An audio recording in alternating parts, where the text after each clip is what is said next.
तुम कहानी का सार। एक मेंढक, एक बार बाढ़ आ गई तो वो मेंढक रहता था समुद्र में, तो वो मेंढक गिर गया कुएं में। कुएं में एक मेंढक पहले से रहता था, तो दोनों की बातचीत हुई, दोनों की मीटिंग हुई। तो उसने कहा भाई तुम कहाँ से आए हो? तो उसने कहा मैं समुद्र से आया हूँ। तो उस मेंढक ने उससे पूछा कि समुद्र कैसा होता है?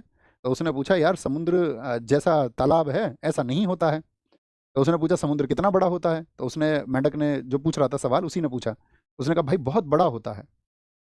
उत्तर दिया उसने, उसने कहा कि बहुत बड़ा होता है। उसने, मेंढक ने अपने हाथ फैलाए ऐसे, बोला इतना बड़ा होता है? मेंढक सोच लो तुम कैसे हाथ फैलाए होंगे उसने, अब वो तो कुएं में रहता था, उसको कुएं की नॉलेज है। तो उसने बोला कि इतना बड़ा होता है?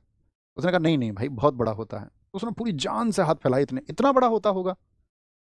तो उसने कहा नहीं भाई तुम्हें नहीं पता है। अब मतलब उसको समझाए तो समझाए कैसे इस बात को? तो कई बार चीज़ें इस बात पर भी निर्भर करती हैं कि आप उनके जो समझने वाला व्यक्ति है उसके मस्तिष्क का स्तर कितना है, उसके अंदर कितनी चीज़ें जा सकती हैं। और जो समझाने वाला है वो देख के आया है सब चीज़ों को, वो सब कुछ जानता है। तो वो कई बार तो चाह के भी नहीं बता सकता सारी चीज़ें। तो इसीलिए आप किसी से जब डिस्कशन करो ना, तो आपको ये देखना है कि जिसको आप चीज़ें समझा रहे हो वो कहीं कुएं का मेंढक तो नहीं है, जिसकी सीमित मानसिकता होती है। तो उसके ज़्यादा चक्कर में मत पड़ना तुम, नहीं तो जो अपनी आइडियोलॉजी है उससे भी हाथ धो बैठोगे। मूर्ख से मूर्ख बोलते हैं ना उसको, कि विद्वान मूर्ख से बहस करे तो वो भी मूर्ख ही बन जाता है फिर।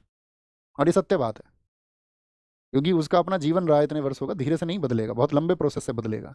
हम आपको अब चीज़ें सिखा सकते हैं क्योंकि हम कई महीनों से आपको चीज़ें सिखा रहे हैं। धीरे धीरे हम आपको वे ऑफ लाइफ सिखा रहे हैं, सोचने का तरीका सिखा रहे हैं। लेकिन मैं सोच लूँ मैं आपको एक ही दिन में और कुछ मिनट